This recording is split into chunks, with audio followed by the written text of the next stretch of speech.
Bonjour les cinquièmes. Aujourd'hui, nous allons voir comment construire des prismes rectangulaires ayant un certain volume. On va faire deux exemples ensemble. Commençons par exemple 1. Un prisme rectangulaire a une longueur de 6 mètres, une largeur de 4 mètres et un volume de 48 mètres cubes. Quelle est sa hauteur? Donc, on peut voir ici on va écrire ce qu'on a. On a la longueur qui est 6 mètres, la largeur qui est de 4 mètres et on a le volume. On n'a pas la hauteur, on cherche la hauteur, mais on a le volume qui est 48 mètres cubes. On connaît que la formule pour calculer le volume est égale à longueur fois largeur fois hauteur. Donc, pour trouver la hauteur, et ça c'est ce qu'on cherche, on va commencer à écrire ce qu'on a déjà. Donc, le volume est 48 mètres cubes. La longueur est 6, la largeur est 4 et on cherche la hauteur. Donc, 48 égale à 6 fois 4, c'est 24 fois hauteur. Là, on veut se demander, quelle est la hauteur, quelle devrait être la hauteur pour que 24 fois ce nombre te donnera 48? Et ici, on peut penser 24 fois 1, non, 24 fois 2, est-ce que c'est 48? Oui. Alors, on va dire que la hauteur devrait être 2 mètres. Et ça, c'est notre réponse. On peut toujours vérifier. Est-ce que la réponse est vraie? Est-ce que 24 fois 2 est égal à 48? 48 égale à 24 fois 2, c'est 48. Alors, on a une égalité. Ça, c'est la bonne réponse. On va faire un exemple similaire. Mais cette fois-ci, on a le volume et on cherche deux ensembles de dimensions possibles.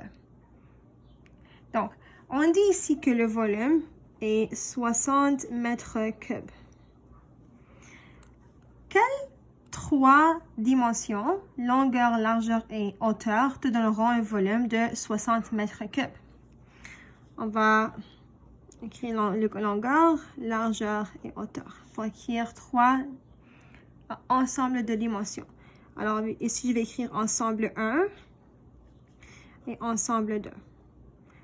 Comment est-ce qu'on arrive à trouver cela? La façon la plus facile de faire ceci est de choisir une longueur déjà. Alors, je vais choisir 2. Je vais dire, pour le premier ensemble de dimensions, la longueur est 2 mètres. Quand tu as choisi que ça c'est 2 mètres, là, tu vas prendre le 60 mètres cubes et tu vas diviser ceci par 2. Et ça nous donne une réponse de 30. Là, tu cherches deux nombres qui se multiplient ensemble pour faire 30. Et ces deux nombres vont être notre largeur et notre hauteur. Alors, il y a 1 et 30, il y a 2 et 15. Je vais choisir 2 et 15. Ça, c'est ma préférence. Je ne veux pas 1 et 30. Alors, je vais dire que la largeur est 2 mètres et la hauteur est 15 mètres. On va juste vérifier. Est-ce que 2 fois 2 fois 15 donne 60?